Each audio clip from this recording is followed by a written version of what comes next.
જય શ્રી કૃષ્ણ મિત્રો આજે તમારી માટે લઈને આવી ગયો છું મહાભારત આદિ પર્વનો પહેલો ભાગ। તો કથાના શ્રી ગણેશ કરું છું તે પહેલાં ચેનલને સબસ્ક્રાઈબ અને વિડીયોને લાઇક કરી દો, ધન્યવાદ। ઓમ નર એટલે જીવાત્મા અર્જુન અને નરોત્તમ એટલે પરમાત્મા શ્રી કૃષ્ણ, આ બંને સ્વરૂપ જેમાં સમાવિષ્ટ થાય છે તેવા નારાયણને નમસ્કાર કરીને તથા તેવી જ રીતે દેવી સરસ્વતીને નમસ્કાર કરીને જય મહાભારતનો આરંભ કરું છું। અધ્યાય 1। કોઈ એક સમયે લોમહર્ષણના પુત્ર સૂતવંશી પૌરાણિક ઉગ્રશ્રવા નૈમિષારણ્યમાં આશ્રમના કુલપતિ શ્રી શૌનકજીના દ્વાદશ વાર્ષિક યજ્ઞમાં એટલે કે 12 વર્ષ સતત ચાલે તેવા યજ્ઞમાં જેમણે દીક્ષા લીધી છે તેવા અત્યંત સુખપૂર્વક બેઠેલા તથા વ્રતને કારણે તપસ્વી બનેલા મહાન ઋષિઓની પાસે વિનયથી નમ્ર બનીને આવી પહોંચ્યા। અહીં એમ કહેવામાં આવ્યું છે કે ઉગ્રશ્રવા નામક ઋષિ શૌનક ઋષિના આશ્રમમાં આવી પહોંચ્યા, જ્યાં અનેક દીક્ષા લીધેલ ઋષિઓ 12 વર્ષ સતત ચાલે તેવો યજ્ઞ કરી રહ્યા છે।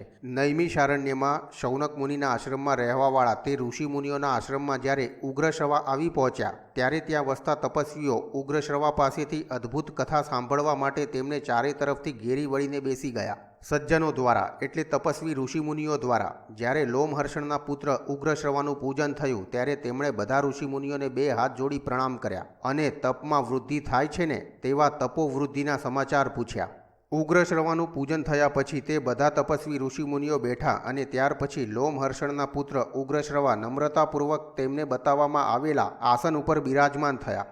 લોમહર્ષણના પુત્ર ઉગ્રશ્રવાને સુખપૂર્વક બેઠેલા તથા તેમનું ચિત્ત સ્વસ્થ છે તે જોઈને કોઈ એક ઋષિએ લોમહર્ષણના પુત્ર ઉગ્રશ્રવાને સુખપૂર્વક બેઠેલા તથા તેમનું ચિત્ત સ્વસ્થ છે તે જોઈને કોઈ એક ઋષિએ કથાનો પ્રસ્તાવ કરીને પૂછ્યું કે હે કમળની વિશાળ પાંખડીઓ સમાન આંખોવાળા સૂતપુત્ર, આપ આ સમય ક્યાંથી આવ્યા અને વળી કેટલો સમય ક્યાં ક્યાં ફર્યા, આ બધી હકીકત આપને પૂછનાર મને કહો। સૂત બોલ્યા, હે ચિરંજીવ મહર્ષિઓ, મહાત્મા રાજર્ષિ તથા રાજાઓમાં ઇન્દ્ર સમાન શ્રેષ્ઠ અને પરીક્ષિતના પુત્ર જન્મેજયના સર્પયજ્ઞમાં વૈશંપાયન મુનિએ મહારાજ વેદવ્યાસે એટલે કૃષ્ણદ્વૈપાયને કહેલી સુંદર મનોહર તથા વિવિધ પ્રકારની પુણ્ય કથાઓ વિધિપૂર્વક સંભળાવી હતી।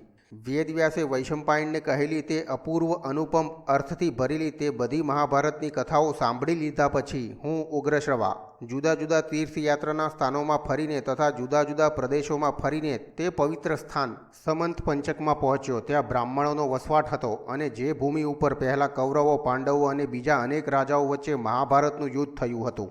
સમંત પંચકથી નીકળ્યા પછી તમને બધાને મળવાની જોવાની ઈચ્છાથી તમારી પાસે આવ્યો છું। હે દીર્ઘાયુષી ઋષિઓ, હું આપને બધાને ખરેખર બ્રહ્મ સ્વરૂપ માનું છું। જેમ સૂર્ય તથા અગ્નિ તેજસ્વી છે તેવા તમે પણ તેજસ્વી છો। આપ બધા મહાભાગ્યશાળી છો। આ દ્વાદશ વાર્ષિક યજ્ઞમાં તમે બધા નાહી ધોઈને શુદ્ધ અને પવિત્ર બનીને જપ કરીને તથા અગ્નિમાં આહુતિ આપી આસન ઉપર સુખપૂર્વક બેઠા છો। તેથી હે બ્રાહ્મણો, હું અત્યારે પુરાણોની ધર્મયુક્ત પવિત્ર કથા તથા રાજાઓ અને મહાત્માઓ અને ઋષિઓનો ઇતિહાસ સંભળાવું? ઋષિઓ બોલ્યા, મહર્ષિ દ્વૈપાયન વેદવ્યાસે જે પુરાણની કથા કહી છે તેને સાંભળીને દેવો અને બ્રહ્મ ઋષિઓએ પણ ખૂબ જ પ્રશંસા કરી છે। વેદવ્યાસ દ્વારા જન્મેજયને કહેવાયેલી તે બધી કથાઓમાં સૌથી શ્રેષ્ઠ અને ઉત્તમ, જુદા જુદા પદ અને પર્વથી યુક્ત સૂક્ષ્મ અર્થ તથા ન્યાયપૂર્ણ અને વેદના વિશિષ્ટ અર્થથી સુશોભિત મહાભારતના ઇતિહાસની પુણ્યકારક અનેક ગ્રંથોના અર્થથી જોડાયેલી ઉત્તમ સંસ્કારવાળી બ્રહ્મ વડે જેને કહેવામાં આવે છે તેવી તથા જુદા જુદા અનેક શાસ્ત્રોના સાર તત્વથી ભરપૂર કથા રાજા જન્મેજયના યજ્ઞમાં મહર્ષિ વેદવ્યાસ દ્વૈપાયનની આજ્ઞાથી ઋષિ વૈશંપાયણે પ્રસન્ન મનથી મુક્ત બનીને સારી રીતે કહી બતાવી હતી। અત્યંત અદ્ભુત કર્મ કરવાવાળા મહારાજ વેદવ્યાસે જેની રચના કરી છે અને જેમાં ચારેય વેદોનું સંકલન થયું છે તથા પાપ અને ભયને હરનારી આ ધર્મયુક્ત સંહિતાને અમે સાંભળવા ઈચ્છીએ છીએ। સૂત બોલ્યા, વિશ્વના આદિપુરુષ પરબ્રહ્મ તથા સાકાર સ્વરૂપ ઈશ્વર, જેમને અનેક નામે બોલાવાય છે તથા જેમની અનેક પ્રકારના પ્રાણીઓ દ્વારા સ્તુતિ થાય છે, તે સત્ય, અદ્વિતીય, અવિનાશી, મહાન સત્ય, સાકાર સ્વરૂપ, અવ્યક્ત, નિરાકાર તથા સનાતન પરમ તત્વને પ્રણામ કરું છું। આ પરમ તત્વ પરબ્રહ્મે રચેલું વિશ્વ અસત એટલે સંસાર, સત એટલે જગત તથા સંસાર અને જગત બંનેથી ભિન્ન છે। વિશ્વના બધા જ સ્થૂળ અને સૂક્ષ્મ જળ અને ચેતનનું સર્જન કરનાર પરમ પુરાણ અને અવિનાશી પરબ્રહ્મને નમસ્કાર કરું છું। આ પરબ્રહ્મ પરમ તત્વ સ્વયં મંગળરૂપ છે અને મંગળને એટલે કે કલ્યાણને શ્રેયને આપવાવાળા છે। તે સમગ્ર વિશ્વને વ્યાપીને વિરાટ સ્વરૂપે રહેલા છે। આ પરમ તત્વ ઉપાસનાને યોગ્ય છે। તે નિષ્પાપ, શુદ્ધ તથા ઇન્દ્રિયોના સ્વામી અને ચર અને અચર, સ્થાવર અને જંગમ સૃષ્ટિના ગુરુ છે। તે હરિને પ્રણામ કરું છું। પરબ્રહ્મ પરમાત્માને નમસ્કાર કરીને હું આપને જે બધા લોકોમાં પૂજનીય છે તેવા અને વળી અત્યંત મહાત્મા મહર્ષિ વેદવ્યાસનો સંપૂર્ણ મત કહીશ. આ કથા આ પૃથ્વીલોકમાં પૂર્વકાલીન કોઈ કવિઓએ પણ ઇતિહાસ સ્વરૂપે કહી હતી, અત્યારે પણ કોઈ કહે છે અને હજી પણ ઘણા કહેતા રહેશે. આ ગ્રંથ અનંત જ્ઞાન આપનાર હોવાથી ત્રણેય લોકમાં પ્રશંસાને પાત્ર બન્યો છે. કોઈક આ ગ્રંથ સંક્ષેપમાં તો કોઈક આ ગ્રંથ વિસ્તારપૂર્વક એમ બંને પ્રકારે કહે છે. આ મહાભારતનો ગ્રંથ સારા લાલિત્યપૂર્ણ શબ્દોવાળો છે અને તે શ્રેષ્ઠ મનુષ્યોના સદાચારોથી સુશોભિત થયેલો છે. ઉપરાંત તેમાં અનેક સુંદર છંદો અને વૃત્તોનું વૈવિધ્ય છે. તેથી વિદ્વાનોમાં આ અત્યંત પ્રિય છે. આ સૃષ્ટિની ઉત્પત્તિ થઈ તે પહેલાં ભયાનક ઘોર અંધકારથી ઘેરાયેલા તથા પ્રકાશ અને ઉજાસથી તદ્દન રહિત આ લોકમાં પ્રાણી માત્ર જીવના બીજરૂપ અવિનાશી એક મોટું ઈંડું ઉત્પન્ન થયું. આ સૃષ્ટિનું સર્જન થયું તે પહેલાં તે ઈંડું કારણ સ્વરૂપે હતું. આ કારણરૂપ ઈંડામાંથી કાર્યરૂપી સૃષ્ટિ ઉત્પન્ન થઈ. વિદ્વાનો તેને મહાન અને દિવ્ય કહે છે. આ તત્વ ઈંડુમાં સત્ય અને સનાતન જ્યોતિ સ્વરૂપ બ્રહ્મ રહે છે તેમ કહેવાય છે. આ અવિનાશી ઈંડામાં અદ્ભુત, જેનું ચિંતન પણ ન થઈ શકે તેવું સર્વવ્યાપી અવ્યક્ત કારણરૂપ અત્યંત સૂક્ષ્મ સત અને અસત રૂપે બ્રહ્મ રહે છે. તે ઈંડામાંથી સમગ્ર સૃષ્ટિના પિતામહ પ્રભુ હિરણ્યગર્ભ એટલે પ્રજાપતિ, બ્રહ્મ, દેવગુરુ, સ્થાણુ એટલે સદ, મનુ અને પરમેશથી ઉત્પન્ન થયા. તે ઈંડા સૃષ્ટિના કારણ સ્વરૂપ તત્વમાંથી પ્રચેતસ તથા તેના પુત્ર દક્ષ અને દક્ષના 7 પુત્રોનો જન્મ થયો. ત્યાર પછી 21 પ્રજાપતિઓએ જન્મ લીધો. આ અપ્રમેય અનાદિ અનંત પુરુષને બ્રહ્મને બધા ઋષિમુનિઓ જાણે છે. તે અપ્રમેય તત્વમાંથી વિશ્વદેવ, 12 આદિત્ય, 8 વસુ તથા 2 અશ્વિની કુમારોનો જન્મ થયો. આ ઉપરાંત તે પરમ તત્વમાંથી યક્ષ, સાધ્ય, પિશાચ, ગુહ્યક તથા પિતૃઓ થયા. આ ક્રમમાં પછી વિદ્વાન અને શ્રેષ્ઠ બ્રહ્મ ઋષિઓનો જન્મ થયો. સૃષ્ટિની ઉત્પત્તિના ક્રમમાં પછીથી બધા જ ગુણોથી શોભતા રાજર્ષિઓ, જળ, સ્વર્ગ, પૃથ્વી, વાયુ, આકાશ, 10 દિશાઓ, વર્ષ, ઋતુઓ, માસ, શુક્લ અને કૃષ્ણ પક્ષ, દિવસ, રાત્રિ અને બીજા બધા જ લૌકિક પદાર્થ, તે બધું જ ક્રમશ ઉત્પન્ન થતું ગયું. પરંતુ જ્યારે સૃષ્ટિનો પ્રલયકાળ આવે છે ત્યારે આ વિશ્વમાં જે કંઈ સ્થાવર અને જંગમ પદાર્થો તથા આપણને આ જે જગત દેખાય છે તે પરમ તત્વમાં લુપ્ત થઈ જાય છે. જેવી રીતે વસંત વગેરે દરેક ઋતુમાં જે તે ઋતુના ચિહ્નો રૂપે જે કોઈ ફૂલ રૂપે વિકાસ પામીને જ્યારે દિવસ પૂરો થાય છે ત્યારે અદૃશ્ય થઈ જાય છે, તેવી જ રીતે યુગના આરંભમાં બધા પદાર્થોની ઉત્પત્તિ થયા પછી જ્યારે પ્રલયકાળ આવે છે ત્યારે બધા જ પદાર્થો લય પામે છે. આ રીતે બધા જ પ્રાણીઓની રચના કરનાર અને નાશ કરનાર અનાદિ અને અનંત સંસારનું ચક્ર વિશ્વમાં સતત બદલાતું રહે છે. 33,3333 દેવોની ટૂંકમાં આ સૃષ્ટિ છે. દિવસપુત્ર બૃહદભાનુ, ચક્ષુષ આત્મા, વિભાવસુ, સવિતા રુચિક, અર્ક, ભાનુ, આશાવહ, રવિ, વિવાસવાન, મહ્ય આ બધા અદિતિના પુત્રો થયા. આ બધા પુત્રોમાં મદ્ધ સૌથી નાના હતા. તેમના પુત્ર દેવભ્રાટ થયા અને દેવભ્રાટના પુત્ર સુભ્રાટ હતા. સુભ્રાટના મહાન વિદ્વાન અને અનેક પુત્રોને જન્મ આપનાર 10 જ્યોતિ, શત જ્યોતિ અને સહસ્ત્ર જ્યોતિ નામના 3 પુત્રો થયા. મહાત્મા 10 જ્યોતિને 10,000 અને શત જ્યોતિને તેનાથી પણ 10 ગણા એટલે કે 1,00,000 પુત્ર થયા. સહસ્ત્ર જ્યોતિને શત જ્યોતિથી પણ 10 ગણા એટલે કે 10 લાખ પુત્ર થયા. આ બધા પુત્રોથી કુરુવંશ, યદુવંશ અને ભરતવંશ ઉત્પન્ન થયો. યજતિ વંશ, ઈક્ષ્વાકુ વંશ અને બીજા અનેક રાજર્ષિ વંશનો વિસ્તાર થયો અને આ બધા ઉત્પન્ન થયેલા વંશ આ સમય ખૂબ જ વિસ્તાર પામી ફેલાયેલા છે. પ્રાણી માત્રના નિવાસસ્થાન, ગામ, નગર વગેરે સ્થાનો, ધર્મ, અર્થ, કામના વિવિધ રહસ્ય, વેદ, વેદાંગ, કર્મકાંડ, ઉપાસના અને જ્ઞાનકાંડ, પતંજલિ યોગ, વિજ્ઞાન સહિત તથા ધર્મશાસ્ત્ર, અર્થશાસ્ત્ર અને કામશાસ્ત્ર વગેરે શાસ્ત્રો, જેનાથી લોકોનો નિર્વાહ ચાલે તેવા શાસ્ત્રો, આયુર્વેદ, ધનુર્વેદ, ગંધર્વવેદ વગેરે તેમાંથી ઉત્પન્ન થયા અને મહર્ષિ વેદવ્યાસે પોતાની યોગ શક્તિથી આ બધું જાણ્યું હતું. તે સંપૂર્ણ વિષય વ્યાખ્યાન સહિત સંપૂર્ણ ઇતિહાસ અને બીજી અનેક પ્રકારની વિવિધ કથાઓ આ ગ્રંથમાં કહેવામાં આવી છે. તેથી તે બધા વિષય આ ગ્રંથના લક્ષણ છે. આ સંસારમાં વિદ્વાન લોકો ગ્રંથનો સંક્ષેપ અને વિસ્તાર બંને પસંદ કરે છે. તેથી મહર્ષિ વ્યાસે આ મહાન જ્ઞાનનો જય રૂપે સંક્ષેપમાં અને મહાભારત રૂપે વિસ્તારપૂર્વક આમ બંને રીતે રચના કરી છે. જુદા જુદા વિદ્વાનો જુદી જુદી રીતે આ સંહિતાનો આરંભ કરે છે. કોઈક મહાભારતનો નારાયણમ નમસ્કૃત્ય આ શ્લોકથી આરંભ કરે છે, કેટલાક લોકો આસ્તિકના આખ્યાનથી આરંભ કરે છે, તો વળી કેટલાક વિદ્વાનો રાજા ઉપરિચરની કથાથી આરંભ સમજી તેનો અભ્યાસ કરે છે. વિદ્વાન લોકો આ સંહિતાના જ્ઞાનને અનેક રીતે પ્રકાશિત કરે છે, તો કેટલાક તેની સુંદર વ્યાખ્યા આપે છે અને વળી બીજા તેનો મુખ પાઠ કરવામાં કુશળ હોય છે. સત્યવતીના પુત્ર બ્રહ્મર્ષિ વેદવ્યાસે પોતાની તપશ્ચર્યા અને બ્રહ્મચર્યના પ્રભાવથી સનાતન વેદના વિભાગ કરીને આ પવિત્ર ઇતિહાસનું સર્જન કર્યું છે. પોતાની માતા સત્યવતી અને બુદ્ધિમાન ગંગાના પુત્ર ભીષ્મની આજ્ઞાથી વિદ્વાન બ્રહ્મર્ષિ, ધર્માત્મા અને ચારિત્ર્યવાન તથા વીર્યવાન એવા પરાશરના પુત્ર કૃષ્ણ દ્વૈપાયને પૂર્વે વિચિત્ર વીર્યની અંબિકા વગેરે પત્નીઓમાં અગ્નિ સમાન તેજસ્વી કુરુવંશના 3 પુત્રોને ઉત્પન્ન કર્યા હતા. અત્યંત બુદ્ધિશાળી મહર્ષિ વેદવ્યાસ આ રીતે ધૃતરાષ્ટ્ર, પાંડુ અને વિદુર આ 3 પુત્રોને જન્મ આપીને તપ કરવા માટે ફરીવાર પાછા આશ્રમમાં ચાલ્યા ગયા. પછી જ્યારે વેદવ્યાસના આ 3 પુત્રો ધૃતરાષ્ટ્ર, પાંડુ અને વિદુર તેઓ વૃદ્ધાવસ્થા પ્રાપ્ત કરીને પરલોકમાં ગયા પછી મહર્ષિ વેદવ્યાસે મૃત્યુલોકમાં મહાભારત પ્રગટ કર્યું. ત્યાર પછી જન્મેજયે જ્યારે સર્પયજ્ઞ કર્યો હતો ત્યારે ત્યાં ઉપસ્થિત હજારો બ્રાહ્મણો અને સ્વયં જન્મેજયે ખૂબ પ્રેમપૂર્વક મહાભારત સાંભળવાની ઈચ્છા વ્યક્ત કરી ત્યારે શ્રી વેદવ્યાસજીએ પોતાની પાસે બેઠેલા પોતાના શિષ્ય શ્રી વૈશંપાયનને મહાભારત રૂપી ગ્રંથ સંભળાવવાની આજ્ઞા કરી. જન્મેજયના સર્પયજ્ઞમાં હંમેશા યજ્ઞનું કાર્ય પૂરું થાય ત્યાર પછી વૈશંપાયન મુનિને વારંવાર પ્રેરવાને કારણે તેમણે તે સભામાં ઉપસ્થિત સભ્યોની સાથે બેસીને મહાભારત સંભળાવવાનું શરૂ કર્યું. ભગવાન દ્વૈપાયન ઋષિએ આ મહાભારત નામના ગ્રંથમાં કુરુવંશના વિસ્તારનું, ગાંધારીની ધર્મશીલતાનું, વિદુરની બુદ્ધિ પ્રતિભાનું તથા ધર્મશીલ રહેલી કુંતીનું સારી રીતે વર્ણન કર્યું છે. મહર્ષિ વેદવ્યાસે આ ગ્રંથમાં શ્રી કૃષ્ણનું મહાત્મ્ય, પાંડવોની સત્યનિષ્ઠા અને ધૃતરાષ્ટ્રના પુત્રોની દૃષ્ટતાનું વર્ણન કર્યું છે. સૌ પ્રથમ 24,000 શ્લોકમાં ભારત સંહિતા નામનો ગ્રંથ રચ્યો હતો. આ ગ્રંથ ઉપાખ્યાનો રહિતનો હતો અને આ 24,000 શ્લોકવાળા ગ્રંથને લોકો ભારત કહેતા હતા. એ પછી મહર્ષિ વેદવ્યાસે બધા જ પર્વ અને બધા જ વૃત્તાંતનું સંક્ષિપ્તીકરણ કરીને 150 શ્લોકમાં અનુક્રમણિકા અધ્યાયનું સર્જન કર્યું. કૃષ્ણ દ્વૈપાયન વેદવ્યાસે સૌ પ્રથમ આ ગ્રંથ પોતાના પુત્ર શુકદેવને ભણાવ્યો અને ત્યારબાદ અન્ય યોગ્ય શિષ્યો હતા તે બધાને પણ આ ગ્રંથના જ્ઞાનનું પ્રદાન કર્યું. ત્યાર પછી નારદે બધા દેવોને, અસિત દેવલે પિતૃલોકને તથા શુકદેવે ગંધર્વ, યક્ષ અને રાક્ષસોને આ શ્લોકો સંભળાવ્યા હતા. દુર્યોધન અહંકારથી સંપૂર્ણ ભરેલું હોય તેવું મહાન વૃક્ષ છે. કર્ણ આ વૃક્ષનું થડ છે. શકુની આ વૃક્ષની ડાળી છે. દુશાસન તેના ફૂલ અને ફળ છે. તો અજ્ઞાનથી અંધ પ્રજ્ઞા રહિત ધૃતરાષ્ટ્ર તે વૃક્ષનું મૂળ છે. ધર્મના સાક્ષાત સ્વરૂપ જેવા મહાન વૃક્ષ તરીકે યુધિષ્ઠિર છે અને આ વૃક્ષનું થડ અર્જુન છે.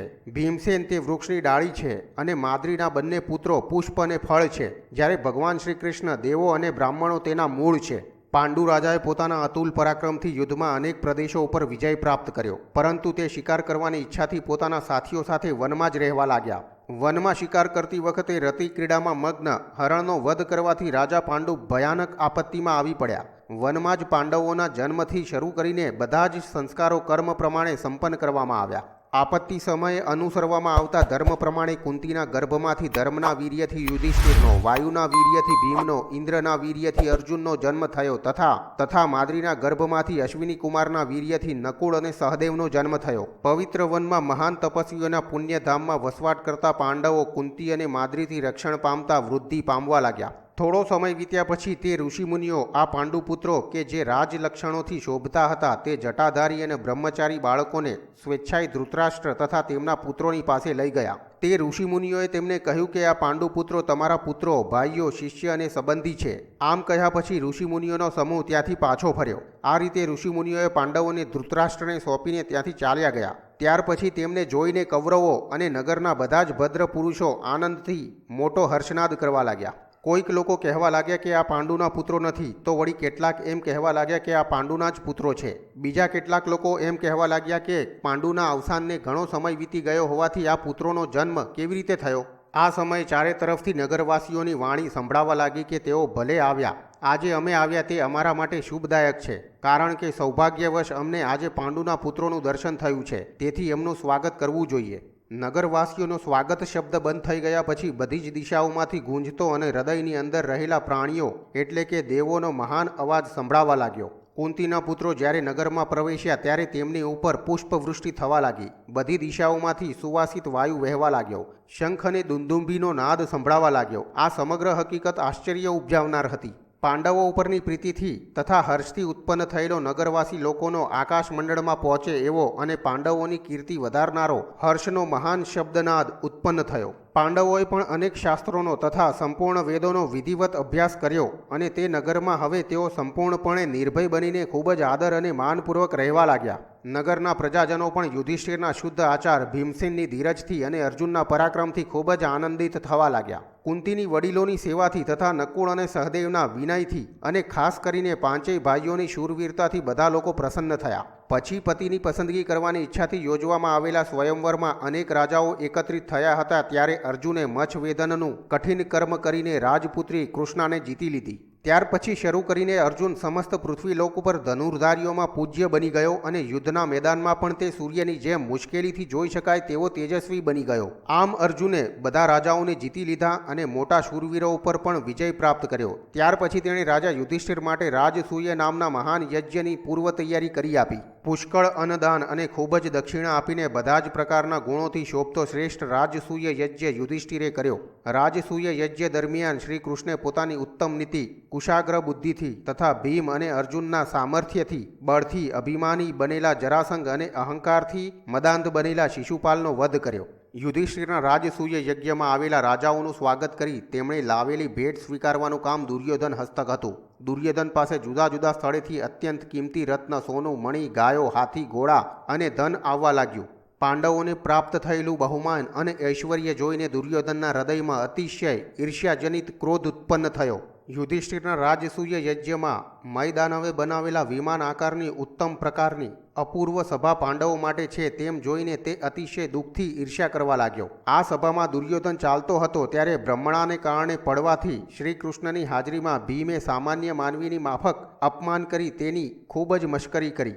જુદા જુદા અનેક પ્રકારના રત્નો અને અનેક પ્રકારના ભોગ વિલાસના સાધનોનો ઉપભોગ કરતો હોવા છતાં દુર્યોધન મનમાં ઉત્પન્ન થયેલી પીડાથી ફિક્કો અને દુર્બળ બની ગયો હતો. અને જ્યારે આ વાત ધૃતરાષ્ટ્ર પાસે કહેવામાં આવી ત્યારે પુત્ર તરફના અતિશય પ્રેમને કારણે તેણે દુર્યોધનને જુગાર રમવાની રજા આપી. જ્યારે શ્રી કૃષ્ણે આ વાત જાણી ત્યારે તે અતિશય ગુસ્સે થયા. શ્રી કૃષ્ણે ખૂબ જ અસંતોષ સાથે આ વિવાદમાં પોતાની સંમતિ આપી અને જુગાર વગેરે અતિશય ભયજનક અને વધતી જતી અનીતિની નિંદા કરી.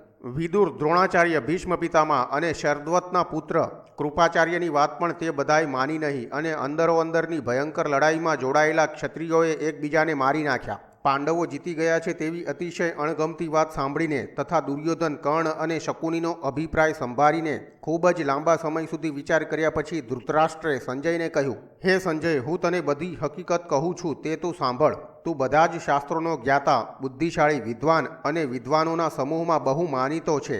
તેથી મારી ઉપર નિરર્થક દોષનું આરોપણ કરીશ નહીં. હે સંજય, યુદ્ધ કરવાની મારી અનુમતિ હતી જ નહીં અને કુરુઓના વિનાશથી મને સંતોષ પણ થયો નથી. મેં કદી મારા પુત્રો અને પાંડુના પુત્રોમાં કોઈ પણ પ્રકારનું જુદાપણું જોયું નથી. મારા પુત્રો ઈર્ષ્યા અને ક્રોધથી ભરેલા છે અને હું હવે વૃદ્ધ છું તેમ સમજીને મારી વાત માનતા નથી. હું આંખોમાંથી અંધ હોવાથી દુઃખી છું. તેથી પુત્રો તરફના પ્રેમને કારણે આ બધું સહન કરું છું. અજ્ઞાની દુર્યોધન મોહમાં અંધ બન્યો છે અને હું પણ મોહમાં પડ્યો છું. દુર્યોધને રાજસૂય યજ્ઞમાં અત્યંત પ્રભાવશાળી મહારાજા યુધિષ્ઠિરનું અપાર ઐશ્વર્ય જોયું અને જ્યારે તે સભામાં ગયો અને હાંસીપાત્ર બન્યો ત્યારે તે પરિસ્થિતિ સહન નહીં કરી શકતા અને પોતે યુદ્ધમાં પાંડવોને જીતવા શક્તિશાળી નથી તેમ બરાબર સમજીને અને વળી ક્ષત્રિયની માફક રાજલક્ષ્મીને પ્રાપ્ત કરવા માટે ઉત્સાહી નહીં હોવાથી દુર્યોધને ગાંધાર પ્રદેશના રાજા શકુનીની મદદથી કપટથી જુગાર રમવા માટે પાંડવોને આમંત્રણ આપ્યું. હે સુતપુત્ર, હે સંજય, આમ બધું બન્યું તે સમયે હું જે કંઈ જાણી શક્યો હતો તે તું સાંભળ. હું જ્યારે તને મારી બુદ્ધિથી યુક્ત બધા વચન કહીશ ત્યારે તું ખરેખર મને સાચો પ્રજ્ઞાચક્ષુ સમજીશ. હે સંજય, જ્યારે મેં સાંભળ્યું કે અર્જુને વિશિષ્ટ ધનુષ્ય ઉપર બાણ ચડાવીને લક્ષ્યને વિધીને તેને જમીન ઉપર પાડી દીધું હતું અને ત્યાર પછી બધા રાજાઓની નજર સામે જ દ્રૌપદીને હરી લાવ્યો હતો ત્યારથી જ હું વિજયની આશા રાખતો ન હતો. હે સંજય, જ્યારે મેં સાંભળ્યું કે અર્જુને દ્વારકા જઈ કૃષ્ણની નાની બહેન સુભદ્રા સાથે બળપૂર્વક લગ્ન કર્યા અને તે સમયે શ્રી કૃષ્ણ તથા બલરામ બંને ઇન્દ્રપ્રસ્થ આવ્યા ત્યારથી જ મેં વિજયની આશા રાખી નહોતી. હે સંજય, જ્યારે મેં સાંભળ્યું કે વરસાદ વરસાવતા ઇન્દ્રને દિવ્ય બાણ વડે રોકી દીધો અને અગ્નિને ખાંડવન બાળવા આપીને તૃપ્ત કર્યો ત્યારથી જ મેં વિજયની આશા રાખી નહોતી. હે સંજય, જ્યારે મેં એ પણ જાણ્યું કે સુબલના પુત્ર શકુનીએ કપટપૂર્વક યુધિષ્ઠિરને જુગારમાં હરાવીને તેમનું રાજ્ય છીનવી લીધું છે છતાં પણ વીર પરાક્રમી ભાઈઓ યુધિષ્ઠિરની આજ્ઞા સ્વીકારીને તેમની પાછળ જાય છે ત્યારથી જ મેં વિજયની આશા રાખી નહોતી. હે સંજય, જ્યારે મેં સાંભળ્યું કે રડતી કકડતી એક વસ્ત્રા દુઃખમાં ડૂબી ગયેલી રજસ્વલા સનાથ હોવા છતાં અનાથ જેવી લાગતી દ્રૌપદીને તે સભામાં લાવવામાં આવી ત્યારથી જ મેં વિજયની આશા રાખી નહોતી. હે સંજય, જ્યારે મેં એ પણ સાંભળ્યું કે તે ધર્મનિષ્ઠ પાંડવો વનમાં ગયા અને મોટા ભાઈને પ્રસન્ન રાખવાના હેતુથી અનેક પ્રકારના દુઃખ વેઠીને પણ વિવિધ પ્રવૃત્તિ કરે છે, ત્યારથી જ મેં વિજયની આશા રાખી નહોતી. હે સંજય, જ્યારે મેં એ પણ સાંભળ્યું કે હસ્તિનાપુરના હજારો વિદ્વાન અને ભિક્ષાથી જીવન નિર્વાહ ચલાવનાર બ્રાહ્મણો અને બીજા અનેક મહાત્માઓ ધર્મરાજની પાછળ વનમાં ચાલ્યા ગયા છે, ત્યારથી જ મેં વિજયની આશા રાખી નહોતી. હે સંજય, જ્યારે મેં સાંભળ્યું કે અર્જુને દેવાધિદેવ કિરાત રૂપે રહેલા ભગવાન શિવને યુદ્ધમાં પ્રસન્ન કરીને તેમની પાસેથી પાશુપત નામનું અસ્ત્ર મેળવ્યું, ત્યારથી જ મેં વિજયની આશા રાખી નહોતી. હે સંજય, જ્યારે મેં એમ પણ જાણ્યું કે ખરેખર પ્રશંસાને યોગ્ય અને સત્ય જેને પ્રિય છે એવો અર્જુન દેવલોકમાં જઈને સાક્ષાત ઇન્દ્ર પાસેથી વિધિપૂર્વક દિવ્ય અસ્ત્રોનું જ્ઞાન પ્રાપ્ત કરી રહ્યો છે, ત્યારથી જ મેં વિજયની આશા રાખી નહોતી. હે સંજય, જ્યારે મેં એમ સાંભળ્યું કે માનવ સમૂહથી જ્યાં ન પહોંચી શકાય તેવા દેશમાં જઈ ભીમ અને પાંડવો કુબેરને મળ્યા, ત્યારથી જ મેં વિજયની આશા રાખી નહોતી. હે સંજય, જ્યારે મેં એમ સાંભળ્યું કે કર્ણની બુદ્ધિને અનુસરીને ચાલનારા મારા પુત્રો ઘોષયાત્રામાં ગયા અને મારા તે પુત્રોને ગંધર્વોએ કેદ પકડ્યા હતા, ત્યારે અર્જુને તેમને મુક્ત કરાવ્યા હતા, ત્યારથી જ મેં વિજયની આશા રાખી નહોતી. હે સંજય, જ્યારે મેં સાંભળ્યું કે ધર્મે યક્ષનું સ્વરૂપ ધારણ કરીને યુધિષ્ઠિરની પાસે આવી કેટલાક પ્રશ્નો પૂછ્યા અને તેમણે તેના યોગ્ય જવાબ આપ્યા, ત્યારથી જ મેં વિજયની આશા રાખી નહોતી. હે સંજય, જ્યારે મેં સાંભળ્યું કે મહાત્મા પાંડવો વિરાટનગરમાં રહેતા હતા,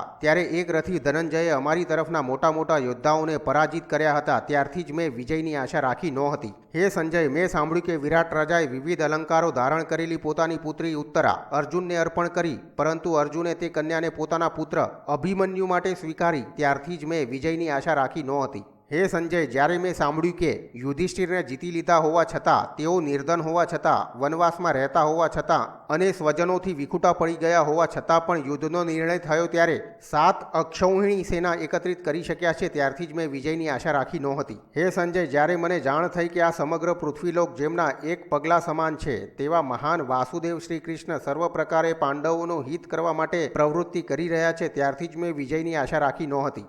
હે સંજય, મેં એમ પણ સાંભળ્યું કે જ્યારે મંત્રણા માટે શ્રી કૃષ્ણ આવ્યા અને કર્ણ તથા દુર્યોધને તેમને પકડી લેવાનો વિચાર કર્યો હતો, ત્યારે તેમણે પોતાનું વિશ્વરૂપ દર્શાવ્યું હતું, ત્યારથી જ મેં વિજયની આશા રાખી નહોતી. હે સંજય, જ્યારે મેં સાંભળ્યું કે વાસુદેવ શ્રી કૃષ્ણ હસ્તિનાપુરથી પાછા જવા નીકળ્યા, તે સમયે દુઃખથી ઘેરાયેલી કુંતી એકલી શ્રી કૃષ્ણના રથની પાસે આવીને ઊભી રહી હતી, ત્યારે શ્રી કૃષ્ણે તેને આશ્વાસન આપ્યું હતું, ત્યારથી જ મેં વિજયની આશા રાખી નહોતી. હે સંજય, જ્યારે મેં સાંભળ્યું કે વસુદેવ શ્રી કૃષ્ણ અને શાંતનુના પુત્ર ભીષ્મ એ બંને પાંડવોના સલાહકાર બન્યા છે અને ભારદ્વાજના પુત્ર દ્રોણગુરુ તેમને આશીર્વાદ આપે છે, ત્યારથી જ મેં વિજયની આશા રાખી નહોતી. હે સંજય, જ્યારથી મેં સાંભળ્યું કે કર્ણે ભીષ્મને કહ્યું કે જ્યાં સુધી તમે યુદ્ધ કરશો, સેનાપતિ હશો, ત્યાં સુધી હું લડીશ નહીં, આવું વચન કહીને સેના છોડીને ચાલ્યો ગયો, ત્યારથી જ મેં વિજયની આશા રાખી નહોતી. હે સંજય, જ્યારથી મેં સાંભળ્યું છે કે ભગવાન શ્રી કૃષ્ણ પરમ સખા અર્જુન તથા ન જીતી શકાય તેવું ગાંડીવ ધનુષ્ય આ ત્રણેય અતિશય શક્તિશાળી તત્વ એક સ્થળે મળ્યા છે, ત્યારથી જ હું વિજયની આશા રાખતો નહોતો. હે સંજય, જ્યારે મેં સાંભળ્યું કે રથમાં ઊભેલો અર્જુન મોહવશ અને વિહવળ બની ગયો છે, ત્યારે શ્રી કૃષ્ણે તેને પોતાના શરીરમાં 14 લોકનું દર્શન કરાવ્યું, ત્યારથી જ મેં વિજયની આશા રાખી નહોતી. હે સંજય, જ્યારે મેં જાણ્યું કે યુદ્ધના મેદાનમાં શત્રુઓનો નાશ કરવાવાળા ભીષ્મ હંમેશા એકલા હાથે 10,000 રથીઓનો સંહાર કરતા હતા, પરંતુ તેમાં તેઓ કોઈ પાંડવોના પક્ષના એક પણ પ્રસિદ્ધ યોદ્ધાને મારી શક્યા નહીં, ત્યારથી જ મેં વિજયની આશા રાખી નહોતી. હે સંજય, જ્યારે મેં સાંભળ્યું કે પિતામહ ભીષ્મે પોતાના મરણનો ઉપાય પાંડવોને કહી દીધો છે અને તદનુસાર પાંડવોએ શિખંડીને અર્જુનની આગળ રાખીને અપરાજય અને મહાન શૂરવીર ભીષ્મનો વધ કર્યો છે, ત્યારથી જ મેં વિજયની આશા રાખી નહોતી.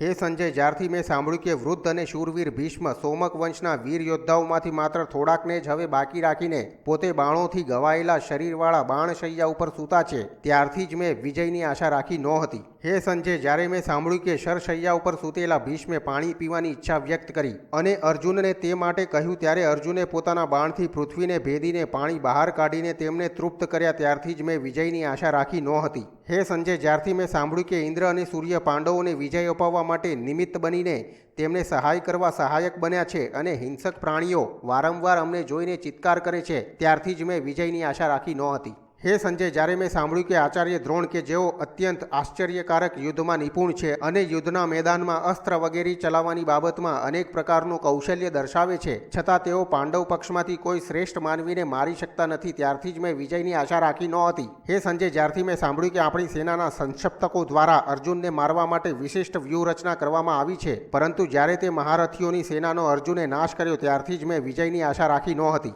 હે સંજય, જ્યારે મેં સાંભળ્યું કે જેમણે શસ્ત્ર ધારણ કર્યા છે તેવા દ્રોણાચાર્યથી રક્ષિત અને અન્ય કોઈથી ભેદી ન શકાય તેવા ચક્રવ્યૂહને ભેદીને અર્જુન પુત્ર અભિમન્યુ એકલો જ તેમાં પ્રવેશી ગયો છે, ત્યારથી જ મેં વિજયની આશા રાખી નહોતી. હે સંજય, જ્યારે મેં સાંભળ્યું કે અર્જુનનો વધ કરવામાં નિષ્ફળ ગયેલા તે બધા મહારથીઓએ સાથે મળીને વીર બાળક અભિમન્યુને ઘેરી લઈને મારી નાખ્યો અને એનો આનંદ માણી રહ્યા છે, ત્યારથી જ મેં વિજયની આશા રાખી નહોતી. હે સંજય, જ્યારે મેં સાંભળ્યું કે અભિમન્યુને મારીને આનંદથી ગેલા બનેલા તથા બૂમો પાડતા ધૃતરાષ્ટ્રના પુત્રોને જોઈને ક્રોધવશ અર્જુને સિંધના રાજા જયદ્રથને મારવાની પ્રતિજ્ઞા કરી, ત્યારથી જ મેં વિજયની આશા રાખી નહોતી. હે સંજય, જ્યારે મેં સાંભળ્યું કે અર્જુને જયદ્રથને મારવાની પ્રતિજ્ઞા લીધી છે અને પોતાની પ્રતિજ્ઞાને શત્રુઓની વચ્ચે રહીને યથાર્થ કરી બતાવી છે, ત્યારથી જ મેં વિજયની આશા રાખી નહોતી. હે સંજય, જ્યારે મેં એમ સાંભળ્યું કે યુદ્ધના મેદાનમાં અર્જુનના થાકી ગયેલા અશ્વને રથમાંથી છોડીને શ્રી કૃષ્ણ પાણી પાવા લઈ ગયા છે અને પછી પુનઃ એમને રથ સાથે જોડીને રથ હંકારી ગયા છે, ત્યારથી જ મેં વિજયની આશા રાખી નહોતી. હે સંજય, જ્યારે મેં સાંભળ્યું કે અર્જુનના રથના ઘોડા થાકીને અશક્ત થઈ ઊભા હતા, ત્યારે ગાંડીવધારી અર્જુને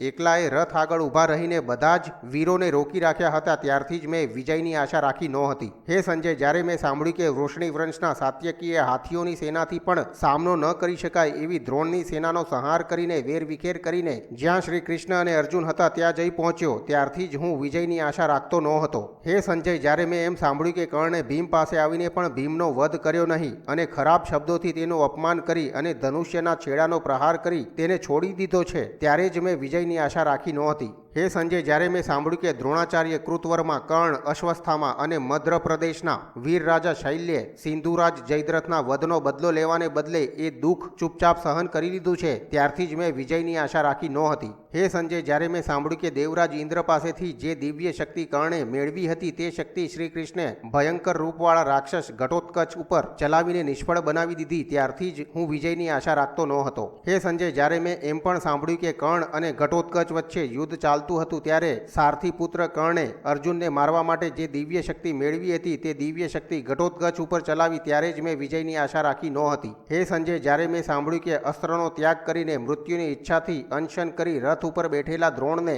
ધર્મનું ઉલ્લંઘન કરીને માર્યા છે, ત્યારથી જ મેં વિજયની આશા રાખી નહોતી. હે સંજય, જ્યારે મેં એમ પણ સાંભળ્યું કે બધા જ લોકો સમક્ષ અશ્વસ્થામા સાથે એકલો જ સમાન ભાવથી રથમાં યુદ્ધ કરતો અને ચક્રાકાર ફરતો માદ્રીનો પુત્ર નકુલ છે, ત્યારથી જ મેં વિજયની આશા રાખી નહોતી. હે સંજય, જ્યારે મેં સાંભળ્યું કે શસ્ત્ર ત્યાગ કરેલા દ્રોણાચાર્ય ધૃષ્ટદ્યુમ્ન દ્વારા માર્યા ગયા ત્યારે અશ્વસ્થામાં નારાયણ નામના દિવ્ય અસ્ત્ર વડે પણ પાંડવોને મારી શક્યો ન હતો, ત્યારથી જ મેં વિજયની આશા રાખી નહોતી. હે સંજય, જ્યારે મેં સાંભળ્યું કે બંને ભાઈઓના યુદ્ધમાં અર્જુને યુદ્ધના મેદાનમાં અત્યંત શૂરવીર અને યુદ્ધમાં અપરાજિત મહાવીર કર્ણને માર્યો છે, ત્યારે જ મેં વિજયની આશા રાખી નહોતી. હે સંજય, જ્યારે મેં સાંભળ્યું કે યુધિષ્ઠિરે યુદ્ધના મેદાનમાં દ્રોણના પુત્ર અશ્વસ્થામાને, કૃપાચાર્યને, દુશાસનને તથા ઉગ્ર સ્વભાવના કૃતવર્માને જીતી લીધા છે, ત્યારે જ મેં વિજયની આશા રાખી નહોતી. હે સંજય, જ્યારે મેં સાંભળ્યું કે યુદ્ધના મેદાનમાં હંમેશા શ્રી કૃષ્ણની સ્પર્ધા કરે છે એવા શૂરવીર મદ્રરાજ શૈલ્યને ધર્મરાજ યુધિષ્ઠિરે મારી નાખ્યા છે, ત્યારે જ મેં વિજયની આશા રાખી નહોતી. હે સંજય, જ્યારે મેં સાંભળ્યું કે આ સમગ્ર કલહ અને જુગારના મૂળમાં રહેલા પાપિષ્ઠ અને કપટી સુબલના પુત્ર શકુનીને પાંડુના પુત્ર સહદેવે માર્યો છે, ત્યારે જ મેં વિજયની આશા રાખી નહોતી. હે સંજય, જ્યારે મેં સાંભળ્યું કે એકલો પડી ગયેલો જેનું અભિમાન ચાલ્યું ગયું છે તેવો રથ રહિત થાકેલો અને શક્તિહીન દુર્યોધન તળાવમાં જઈને તેના પાણીની ગતિ રોકીને તેમાં છુપાઈ ગયો છે, ત્યારથી જ મેં વિજયની આશા રાખી નહોતી. હે સંજય, જ્યારે મેં સાંભળ્યું કે શ્રી કૃષ્ણ સહિત પાંડવો ગંગાના તળાવની પાસે ઊભા રહીને તળાવમાં છુપાયેલા મારા અસહનશીલ પ્રકૃતિવાળા પુત્રને તિરસ્કાર ભરેલા શબ્દો સંભળાવતા હતા, ત્યારે જ મેં વિજયની આશા રાખી નહોતી. હે સંજય, જ્યારે મેં સાંભળ્યું કે ગદા યુદ્ધમાં વિવિધ પ્રકારનું તથા આશ્ચર્યકારક કૌશલ્ય બતાવનાર દુર્યોધન મંડલાકાર ફરતો હતો, ત્યારે વાસુદેવની સલાહ મુજબ અન્યાયથી જાંગમાં પ્રહાર કરી તેને મારવામાં આવ્યો હતો, ત્યારથી જ મેં વિજયની આશા રાખી નહોતી. હે સંજય, જ્યારે મેં સાંભળ્યું કે અશ્વસ્થામા વગેરે રાત્રે સૂતેલા પાંચાલો અને દ્રૌપદીના પુત્રોને મારી હે સંજય, જ્યારે મેં સાંભળ્યું કે અશ્વસ્થામા વગેરે રાત્રે સૂતેલા પાંચાલો અને દ્રૌપદીના પુત્રોને મારી અતિ ઘૃણાજનક કર્મ કર્યું છે અને અપયશ પ્રાપ્ત કર્યો છે, ત્યારે જ મેં વિજયની આશા રાખી નહોતી. હે સંજય, જ્યારે મેં સાંભળ્યું કે પાંચાલીના પુત્રોનો વધ સાંભળીને અતિશય ક્રોધે ભરાયેલો ભીમ આંધળો બનીને પોતાને પકડવા પોતાની પાછળ દોડે છે તે જોઈને અશ્વસ્થામાએ કૌશિક નામનું પરમઅસ્ત્ર મારીને ઉત્તરાના ગર્ભનો નાશ કરવા ધાર્યું ત્યારે જ મેં વિજયની આશા રાખી નહોતી. હે સંજય, જ્યારે મેં એમ પણ સાંભળ્યું કે અશ્વસ્થામાએ અર્જુનના વધ માટે છોડેલું બ્રહ્મશીર નામનું અસ્ત્ર અર્જુને પોતે છોડેલા સ્વસ્તિ અસ્ત્રથી રોકી દીધું છે અને અર્જુને પાંચાલીના કહેવાથી અશ્વસ્થામાને અવધ્ય ગણીને તેના મસ્તક ઉપરનો મણિરત્ન લઈ લીધો છે ત્યારથી જ મેં વિજયની આશા રાખી નહોતી. જ્યારે મેં સાંભળ્યું કે દ્રોણના પુત્ર અશ્વસ્થામાએ વિરાટ રાજાની પુત્રી ઉત્તરાના ગર્ભનો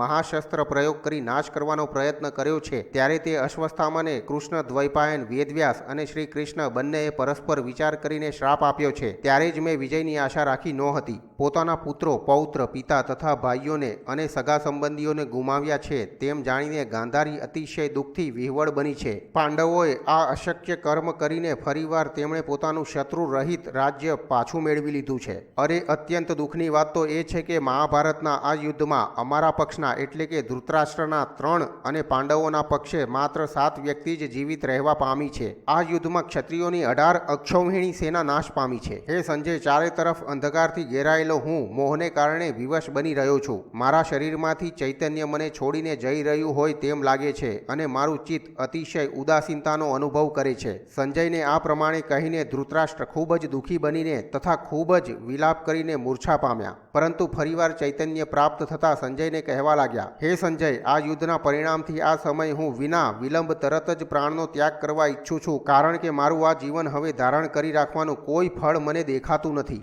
આ પ્રમાણે વિલાપ કરતા અને દીનભાવ બનેલા મહારાજ ધૃતરાષ્ટ્રે બુદ્ધિશાળી સંજયને કહ્યું ત્યારે તે બુદ્ધિમાન સંજય અત્યંત અર્થપૂર્ણ તેવું વચન બોલ્યો, હે મહારાજ ધૃતરાષ્ટ્ર, તમે અતિશય બુદ્ધિશાળી એવા નારદ અને વાકભૂષણ મહર્ષિ વેદવ્યાસજીના મુખેથી મહાન ઉત્સાહયુક્ત અને મહાબળવાન રાજાઓના ચરિત્ર સાંભળ્યા છે. આ બધા મહાબળવાન રાજાઓ ઉત્તમ રાજવંશમાં ઉત્પન્ન થયા હતા. તેમનામાં રહેલા ઉત્તમ ગુણોથી તે ઉન્નત હતા અને અત્યંત દિવ્ય શસ્ત્રોનું તેમને જ્ઞાન હોવાથી તે બધા ઇન્દ્ર જેવા તેજસ્વી હતા. આ બધા બળવાન રાજાઓ ધર્મથી પૃથ્વીને જીતીને દક્ષિણાવાળા મોટા યજ્ઞો કરીને તથા આ સંસારમાં મહાન યશ પ્રાપ્ત કરીને કાળને વશ બન્યા હતા. તેમનામાંથી મહારથી વીર વૈન્ય વિજય પ્રાપ્ત કરનાર વીરોમાં સંજય સુહોત્ર અને રંતિદેવ તથા કક્ષીવાન, ઔશિજ, બાહલિક દમન, શૈબ્ય, શત્રુનો નાશ કરનાર શર્યાતી, અજીત, જીત અને વિશ્વામિત્ર, શત્રુનો નાશ કરવાવાળા મહાબળવાન અંબરીશ, મરુત, મનુ, ઈશ્વાકુ, ગય, ભરત, પરશુરામ, દશરથ પુત્ર રામ, શશબિંદુ,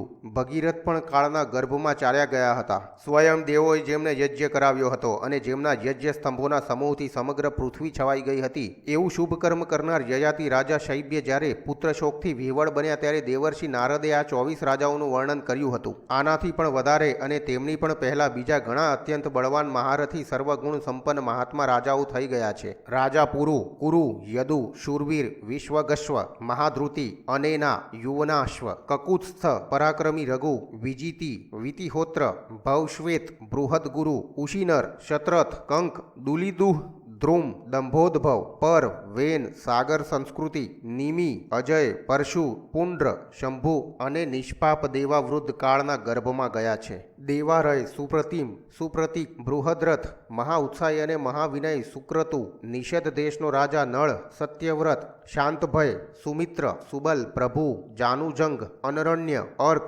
પ્રિયભૃત્ય, શુભવ્રત, બલબંધુ, નિરામર્દ, કેતુશૃંગ, બૃહદબલ, ધૃષ્ટકેતુ, બૃહદકેતુ, દીપ્તકેતુ, નિરામથ વગેરે પણ કાળના ગર્ભમાં ગયા છે. અવિક્ષિત, પ્રબલ, ધૂર્ત, કૃતબંધુ, દ્રઢેશુધિ, મહાપુરાણમાં સત્કારપાત્ર, પ્રત્યંગ, પરહા, શ્રુતિ, આ બધા રાજાઓ અને બીજા સેંકડો હજારો પદ્મ સંખ્યા સુધીની સંખ્યા સંભળાય છે તે કાળના ગર્ભમાં પહોંચી ગયા છે. આપના પુત્રોથી પણ અધિક બળવાન, બુદ્ધિશાળી, પ્રતાપી રાજાઓનો સમૂહ પણ તેઓ અપાર વૈભવ છોડીને મૃત્યુવશ થઈ પરલોકમાં ચાલ્યો ગયો છે. જેમના અલૌકિક કાર્ય, પરાક્રમ, ત્યાગ, મહત્તા, આસ્તિકપણું, સત્યનિષ્ઠા, પવિત્રતા, સરળતા વગેરે ઉત્તમ ગુણોનું વર્ણન પ્રાચીન શ્રેષ્ઠ કવિઓ તથા વિદ્વાનોએ કર્યું છે તે બધા ગુણ અને ઐશ્વર્યથી સંપન્ન મહાપુરુષો પણ મૃત્યુના મુખમાં ચાલ્યા ગયા છે. તમારા પુત્રો દુષ્ટ, ક્રોધયુક્ત, લોભી અને અતિશય દુરાચારી હતા, તેથી તમારે તેમના માટે શોક કરવો જોઈએ નહીં. હે ભારત, તમે શાસ્ત્રોને જાણનાર, મેધાવી, બુદ્ધિશાળી અને વિદ્વાનોના સમાજમાં અતિશય સન્માનિત છો. જેમની બુદ્ધિ શાસ્ત્ર પ્રમાણે કામ કરે છે તે કદી મોહવશ થતા નથી. હે મહારાજ, આપ જાણતા જ હશો કે તમે પાંડવો તરફ અતિશય નિર્દયતા અને તમારા પુત્રો તરફ પક્ષપાત કર્યો હતો. પોતાના સંતાનોના રક્ષણ માટે અતિશય પ્રેમ વૃત્તિ યોગ્ય માનવામાં આવતી નથી અને તે પ્રમાણે તેમ બનવાનું જ હતું. તેથી તેના સંદર્ભમાં શોક કરવો યોગ્ય નથી. પોતાના બુદ્ધિ કૌશલ્યથી પણ કોણ દૈવને ફેરવી શકે છે? વિધાતાએ નક્કી કરેલા માર્ગનું કોઈ ઉલ્લંઘન કરી શકતું નથી. ભાવ, અભાવ, સુખ અને દુઃખ આ બધાના મૂળમાં કાળ જ કામ કરે છે. કાળ જ પ્રાણી માત્રનું પોષણ કરે છે અને તે જ પ્રજાનો સંહાર પણ કાળ કરે છે. કાળ પ્રજાને બાળે છે અને પછી પ્રજાને સંહાર કરતા કાળને પણ કાળ જ ફરી શાંત કરે છે. સમગ્ર સૃષ્ટિના શુભ અને અશુભ બધા જ પદાર્થો કાળ જ ઉત્પન્ન કરે છે અને તેમનો લય પણ કાળમાં થાય છે અને તે કાળમાંથી જ ફરી પ્રજાની ઉત્પત્તિ થાય છે. કાળ નિર્બાધ રૂપે પ્રાણી માત્રમાં એક સરખા ભાવથી ફરી રહ્યો છે. ભૂત, ભવિષ્ય અને વર્તમાનમાં જે કોઈ પદાર્થોનું નિર્માણ થયું છે તે બધાની રચના કાળે કરી છે. આ બધું જાણ્યા પછી તમે તમારી વિવેક બુદ્ધિને છોડો તે યોગ્ય નથી. શ્રી કૃષ્ણ દ્વૈપાયન વેદવ્યાસ મહારાજ આ બાબતમાં પરમ પવિત્ર ઉપનિષદ રૂપી મહાભારત કહી ગયા છે. જો કોઈ પુણ્યશાળી માનવી મહાભારતનું એક ચરણ પણ શ્રદ્ધા સહિત શીખે તો તેના અધ્યયનથી તે શ્રદ્ધાળુના બધા પાપનો સંપૂર્ણ નાશ થાય છે. આ મહાભારતમાં શુભ કર્મ કરવાવાળા અને ઉત્તમ કર્મઠ દેવર્ષિઓ, બ્રહ્મ ઋષિઓ, રાજર્ષિઓ, નાગલોક અને યક્ષોનું વર્ણન છે. આ ગ્રંથમાં ભગવાન વાસુદેવની કીર્તિની યશોગાથા છે જે સનાતન ભગવાન સત્ય, નીતિમાન, પવિત્ર અને પાવનકારી છે. તે શાશ્વત બ્રહ્મ, પરમ ધ્રુવ, સનાતન પવિત્ર જ્યોતિ સ્વરૂપ છે અને વિદ્વાન લોકો તેમના દિવ્ય કાર્યોના ગુણગાન ગાય છે. આ દેવમાંથી જ સત્ય, અસત્ય અને પરમ સત્ય વિશ્વ, પ્રજા, કર્મની પ્રવૃત્તિ તથા જન્મ, મૃત્યુ અને પુનર્જન્મ થાય છે. જે સ્વયં અધ્યાત્મ સ્વરૂપ છે અને વળી જે પંચભૂતાત્મા છે તથા જે અવ્યક્ત વગેરે બધા જ પદાર્થો જેમનું વર્ણન છે અને જેમને યોગી પુરુષો પોતાના ધ્યાન તથા યોગની શક્તિથી અરીસામાં પ્રતિબિંબની જેમ પોતાના આત્મામાં જુએ છે તે સનાતન ભગવાનનું વર્ણન આ ગ્રંથમાં છે.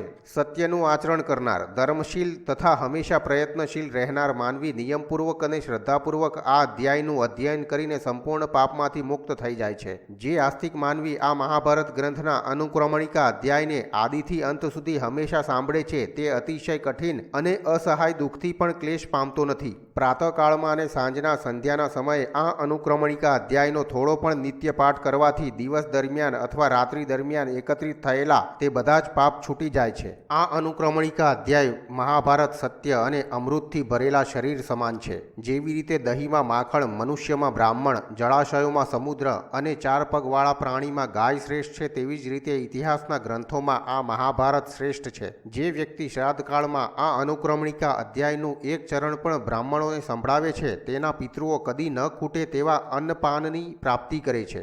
વેદનું અર્થઘટન ઇતિહાસ અને પુરાણ વગેરેના ગ્રંથો દ્વારા કરવું જોઈએ. કારણ કે ઓછો અભ્યાસ કર્યો હોય તેવા સામાન્ય માનવીને વેદના અભ્યાસથી ભય લાગે છે કે આ વેદ મને ભ્રમિત કરશે. શ્રી કૃષ્ણ દ્વૈપાયન વેદવ્યાસ દ્વારા કહેવાયેલા આ વેદનું શ્રવણ કરીને વિદ્વાન લોકો સંપત્તિની પ્રાપ્તિ કરે છે અને ભ્રૂણ હત્યા વગેરેના પાપથી તે મુક્ત બની જાય છે. તેમાં કોઈ શંકા નથી. જે કોઈ માનવી પવિત્રતાથી આ અધ્યાયનો દરેક પર્વના સમયે પાઠ કરે છે તેને સંપૂર્ણ મહાભારતના પાઠનું ફળ મળે છે તેવો મારો મત છે. જે માનવી શ્રદ્ધાવાન બનીને ઋષિમુનિ દ્વારા સેવિત આ અધ્યાયને હંમેશા સાંભળે છે તે માનવી દીર્ઘાયુ બનીને કીર્તિ પ્રાપ્ત કરીને છેવટે સ્વર્ગલોક પ્રાપ્ત કરે છે. પ્રાચીન સમયમાં બધા દેવો તથા ઋષિમુનિઓએ એકત્રિત થઈને એક બાજુ ચારેય વેદ અને બીજી બાજુ માત્ર આ મહાભારતને ત્રાજવામાં તોડવાનો પ્રયત્ન કર્યો ત્યારે મહત્તા તથા ભારીપણાને કારણે આ મહાભારત ભારે બન્યું હતું. આ ગ્રંથ મહત્વપૂર્ણ અને ભારે હોવાને કારણે મહાભારત કહેવાય છે. જે માનવી મહાભારત શબ્દના સત્ય અર્થને જાણે છે તે બધા પાપમાંથી મુક્ત થાય છે. તપ અશુદ્ધ નથી,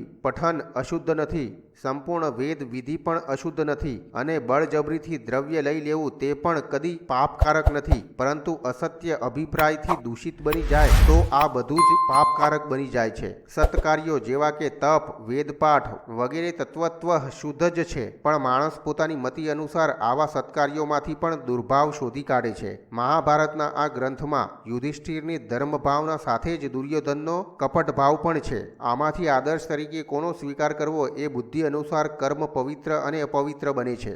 શ્રી મહાભારતના આદિ પર્વમાં પ્રથમ અધ્યાય સમાપ્ત.